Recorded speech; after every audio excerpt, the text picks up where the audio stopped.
What's up, everyone? This is Andy Johnson from IMP. You may be thinking lobster, but I'm still thinking Burger King. This is part 2 of my identity rollout reaction on their new rebrand. Let's dive back in.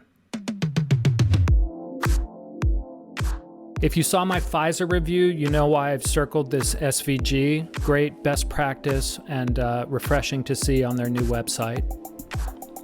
While I haven't seen anything this fancy on the mobile app, I want you to pay attention to how this notional design uses the monogram.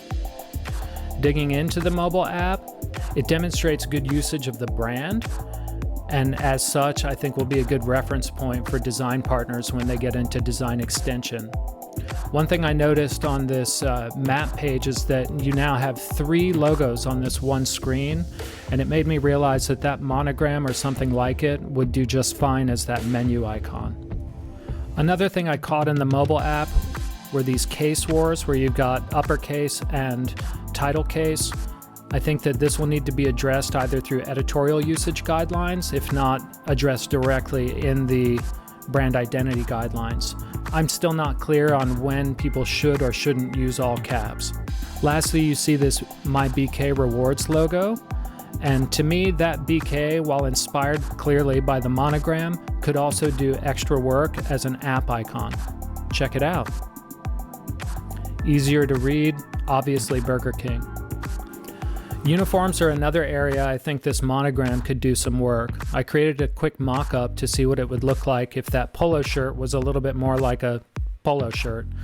Maybe something like this is reserved for assistant managers or managers, and then the other one is all employees.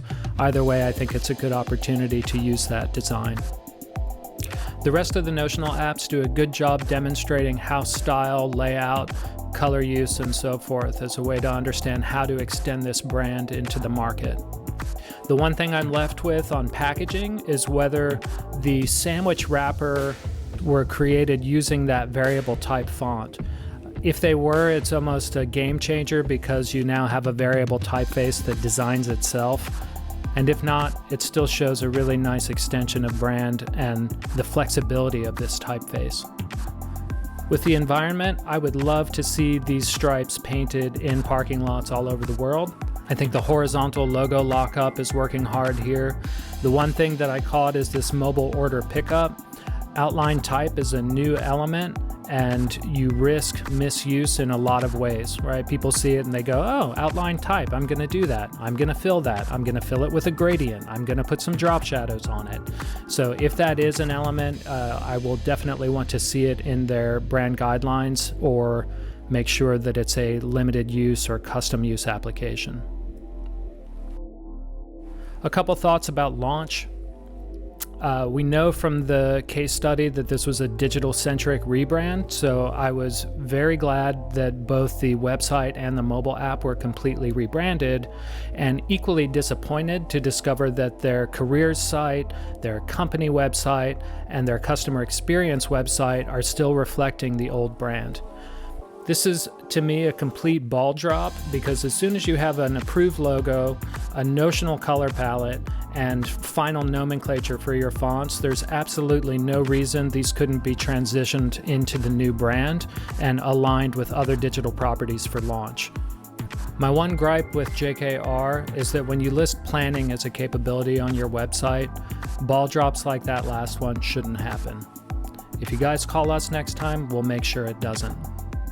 That said, JKR has shown a command of the food space in their Dunkin' brand, this new BK brand, as well as making Baskin-Robbins fun again. I think it's superb work, and I look forward to seeing it roll out over the next 2 to 3 years. Thanks for watching. I'd love to hear your comments and feedback below, and I'll see you next time. In this series, I share my opinions about brand implementation challenges that companies may face when rolling out their new identity. If you enjoyed today's review, please head over to my YouTube channel and click subscribe so you're sure to catch the next one. Take care!